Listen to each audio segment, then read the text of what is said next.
जय मां शारदे। आज के वीडियो में हम ग्रहों के लिंग का विचार करेंगे। भारतीय ज्योतिष में सब ग्रह पुरुष ही हैं तथा वे पुरुष, स्त्री या नपुंसकत्व के कारक माने गए हैं। यहाँ पाश्चात्य ज्योतिष से कुछ मतभेद है, क्योंकि पाश्चात्य ज्योतिषी चंद्रमा और शुक्र को स्त्री जाति का ही मानते हैं। ग्रहों का पुरुषत्व पुराणों में भी वर्णित है। जैसे चंद्रमा का बृहस्पति की पत्नी तारा से संबंध होने के कारण बुध का जन्म हुआ। इसी प्रकार शुक्र की दो पत्नियां जयंती इंद्र की कन्या और गो पितृ की कन्या का वर्णन है। शुक्र के इन स्त्रियों से 4 पुत्र हुए। इस प्रकार सब के सब 9 ग्रह राहु और केतु सहित पुरुष ही कहे गए हैं, किंतु प्रभाव और कारकत्व की दृष्टि से सूर्य, मंगल और बृहस्पति को पुरुष, चंद्रमा और शुक्र को स्त्री तथा बुध और शनि को नपुंसक माना गया है। यह लिंग भेद संतान का विचार करने में प्रयोग होता है। 5वें भाग का स्वामी या 5वें भाग में स्त्री कारक ग्रह हो तो ऐसे जातक के कन्या अधिक होती हैं। यदि पुरुष ग्रह हो तो पुत्र अधिक होते हैं। नपुंसक ग्रह कन्याएं देते हैं। शारीरिक दोष और ग्रहों का इस प्रकार से प्राणी शरीर के दोषों पर प्रभाव होता है। अतः यदि जन्म कुंडली में कोई ग्रह बलवान हो तो शरीर के जिन दोषों पर उनका अधिकार है वे बलवान होते हैं। अन्यथा इसके विपरीत समझना चाहिए। जो ग्रह कमजोर और पीड़ित होते हैं उनके दोषों के कारण बीमारियां समझनी चाहिए। अब यहाँ ग्रह और उनकी धातुओं के बारे में हम बताते हैं। जैसे सूर्य का संबंध हड्डी से है, चंद्रमा का रक्त से, मंगल मज्जा से, बुध का संबंध चमड़े से माना जाता है, बृहस्पति का संबंध चर्बी से है, शुक्र का संबंध वीर्य यानी डिंब कोश से है, शनि नस से संबंधित है। आयुर्वेद में बीमारी का विचार 3 दोषों से माना जाता है। वात, पित्त और कफ पर यह आधारित होता है। किसी 1, 2 या तीनों के बिगड़ जाने पर विभिन्न प्रकार की बीमारियां हो जाती हैं। ग्रहों पर इन तीनों दोषों का इस प्रकार से प्रभाव होता है। इन तीनों दोषों के बिगड़ने से उस ग्रह से संबंधित बीमारियां हो सकती हैं। सूर्य के बिगड़ने से पित्त संबंधित बीमारी, चंद्रमा के बिगड़ने से वात संबंधित बीमारी और कफ भी चंद्रमा के ही बिगड़ने से बढ़ता है। मंगल के बिगड़ने से पित्त, बुध से त्रिदोष, बृहस्पति कफ का कारक है, शुक्र भी कफ का ही कारक है, शनि वात का कारक है। ग्रहों के स्वाद के बारे में यदि हम कहें तो प्रत्येक ग्रह का स्वाद और रुचि इस प्रकार से है। जन्म कुंडली में दूसरा भाव मुंह और जीभ का भी है। जातक की किसी विशेष स्वाद में रुचि दूसरे भाव के स्वामी, दूसरे भाव में बैठे हुए ग्रह अथवा जो ग्रह दूसरे भाव को देखें या द्वितीय भाव के कारक ग्रह उन पर निर्भर करती है। इस रुचि में ग्रहों की दशा अंतर्दशा के कारण भी कुछ परिवर्तन होता रहता है। सूर्य कड़वा, चंद्रमा नमकीन, मंगल तीखा, बुध मिश्रित स्वाद वाला, बृहस्पति मीठा, शुक्र खट्टा और शनि कसाय। जन्म का समय ठीक से ज्ञात न हो, जिसके कारण दो लग्नों में से कौन सा लग्न जन्म काल में उदय था, उस समय जातक की किसी विशेष स्वाद में रुचि उसका लग्न निर्धारण करने में काम आती है। अर्थात दूसरे भाव में बैठे ग्रह से जातक की पसंद का पता चलता है। दिग्बल ग्रह के विचार इस प्रकार से किए जाते हैं। बुध और बृहस्पति पहले भाव में बलवान होते हैं। चंद्रमा और शुक्र चौथे भाव में बलवान होते हैं।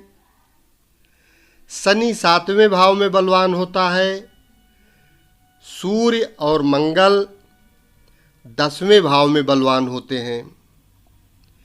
इन भावों में एक ग्रह बलवान समझे जाते हैं जो भाव यहाँ हमने बताया है, उससे 7वें भाव में ग्रह सबसे कमज़ोर होते हैं।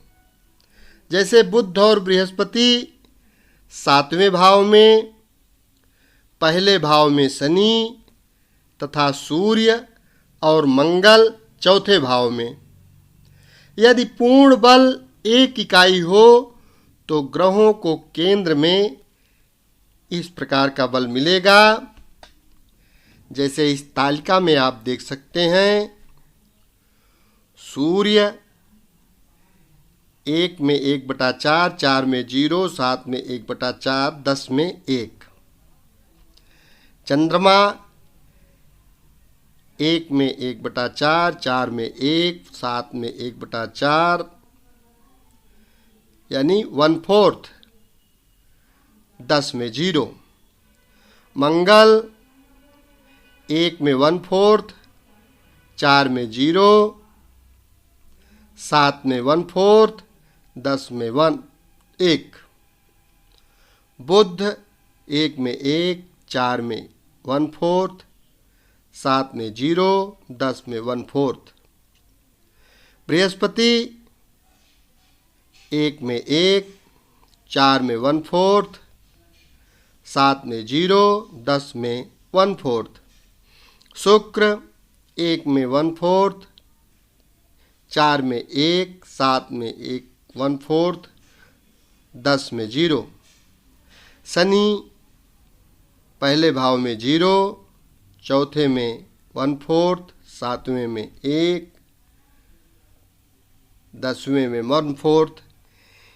इसी अनुपात से और भाव में समझना चाहिए। ग्रह के कारकत्व की बात यदि हम करें तो ग्रहों के कारकत्व का विचार हम पहले भी कर चुके हैं। किस भाव में किन किन कार्यों या वस्तुओं का विचार किया जाता है, परंतु इसके साथ ही उन कार्यों के कारक भी होते हैं, उन्हें भी समान रूप से देखना चाहिए।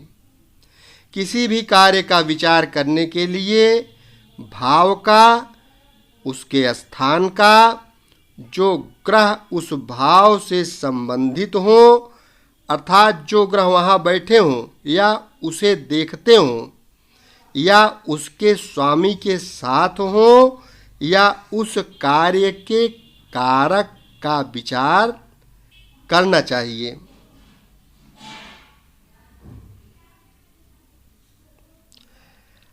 आगे हम यह बताते हैं कि कौन सा ग्रह किन वस्तुओं का कारक है। सबसे पहले हम सूर्य की बात करते हैं। सूर्य आत्मा का कारक, चंद्रमा हृदय का और मन का, मंगल शक्ति का और ताकत का, बुध बुद्धि और स्नायुमंडल का, बृहस्पति प्रसन्नता का, विद्या और ज्ञान का, शुक्र सांसारिक सुखों का, जीवन में सुख का, सवारी का, शनि दुख और मेहनत का कारक है। सूर्य से पिता, चंद्रमा से माता, मंगल से भाई और बहन, बुध से मामा, बृहस्पति से संतान, पुत्र या कन्या तथा स्त्रियों की कुंडली में पति का, इसमें मतभेद है। शुक्र से पत्नी और शनि से नौकर का विचार किया जाता है। पहले भाव का विचार करते समय सूर्य का विचार भी उसके साथ करना चाहिए। दूसरे, पांचवें और 11वें भाव के साथ बृहस्पति का भी विचार करें। तीसरे भाव के साथ मंगल की स्थिति भी देखें। चौथे भाव के साथ चंद्रमा और बुध तथा शुक्र का भी विचार किया जाए। छठे भाव के साथ मंगल, शनि का, 7वें भाव के विचार में शुक्र की स्थिति अवश्य देखी जाए। 8वें और 12वें भाव का विचार करते समय शनि का विचार भी किया जाए। 9वें भाव के फलादेश में सूर्य और बृहस्पति का विचार करना आवश्यक है। 10वें भाव के साथ ही सूर्य, बुध, बृहस्पति और शनि का विचार किया जाए। चक्र में बताया है कि किस भाव के साथ किन ग्रहों के बलाबल का विचार करके ही फल कहना चाहिए। यह वहाँ आप स्पष्ट रूप से समझ सकते हैं इस चार्ट द्वारा। उदाहरण के लिए शरीर की बनावट, शक्ति, स्वास्थ्य इत्यादि का विचार पहले भाव से किया जाता है। अब मान लीजिए पहला भाव बलवान है, जिसका मतलब ये होगा कि पहले भाव का स्वामी भी बलवान है, अच्छे भाव में बैठा है और शुभ ग्रह से दृष्ट है तथा पहले भाव में भी शुभ ग्रह हैं अथवा पहले भाव को देखते हैं, तो ऐसी स्थिति में जातक का स्वास्थ्य अच्छा रहेगा। परंतु यदि जन्म कुंडली में सूर्य पीड़ित हो, दुख स्थान में बैठे हों या कमजोर रहेगा, तो पहले भाव के बलवान होने के उपरांत भी जातक का स्वास्थ्य अच्छा नहीं रह पाएगा। कोई भी बीमारी उसे जल्दी ही हो जाएगी और काफ़ी समय तक रहेगी। या दूसरा उदाहरण लीजिए, माता का विचार चंद्रमा और चौथे भाव से किया जाता है। यदि दोनों में एक बलवान और दूसरा कमजोर हो तो भी माता को कष्ट रहेगा या जातक को अपनी माता से सुख नहीं मिलेगा। अब हम अस्त ग्रहों के बारे में थोड़ा प्रकाश डालेंगे। सूर्य की निकटता के कारण जब किसी भी ग्रह की किरणें नष्ट हो जाती हैं अर्थात दिखाई नहीं देती, तो उस ग्रह को अस्त ग्रह कहा जाता है। अस्त ग्रह कमजोर और पीड़ित होता है, उसका अच्छा यानी शुभ फल नष्ट हो जाता है। हमारे विचार से ग्रह का शुभ और अशुभ दोनों ही प्रभाव नष्ट हो जाते हैं और जैसी सूर्य की स्थिति हो उसी के अनुरूप ग्रह का अपना फल होता है। क्योंकि बुध और शुक्र हमेशा सूर्य के आसपास ही रहते हैं। बुध सूर्य से अधिक 28 अंश पर और शुक्र सूर्य से अधिक 48 अंश दूर हो सकता है। इसलिए उनका अस्त होना इतना अशुभ नहीं होता है। बृहस्पति अस्त हो तो शुभ फल नहीं देता। मंगल और शनि यदि शुभ हो तो शुभ फल देते हैं, यदि अशुभ फल कारक हो तो खराब फल ही कुछ हद तक देंगे। पंचांग में गणना करते समय यह देख लेना चाहिए कि कोई ग्रह जन्म के समय अस्त था या नहीं। अस्त ग्रह दिन के समय दिखाई नहीं देता, रात्रि में ही दृष्टिगोचर होता है। यहाँ जो कुंडली दी हुई है इसमें शनि अस्त हैं। इस जन्म कुंडली में सूर्य के 17 अंश और शनि के भी 16 अंश हैं। सूर्य के निकट होने से शनि अस्त हैं। यहाँ शनि लग्नेश भी हैं। यह जातक कमजोर शरीर का है, इसे जीवन में सुख कम मिला। चंद्रमा और शुक्र तथा 5वां भाव मंगल और शनि के मध्य में है। यह अभी तक अविवाहित है। इस प्रकार से आप अन्य कुंडली का भी फलादेश कर सकते हैं। यदि चैनल को अभी तक सब्सक्राइब न किए हो तो कृपया यह चैनल सब्सक्राइब अवश्य कर लें, क्योंकि इस चैनल के माध्यम से संपूर्ण वैदिक ज्योतिष आपको एकदम फ्री में सीखने को मिलती रहेगी। और यदि वीडियो लगातार सुनते रहेंगे तो ग्रामर पोर्शन के साथ साथ आपको कुंडली देखना आने लगेगा। शेष अगले भाग में।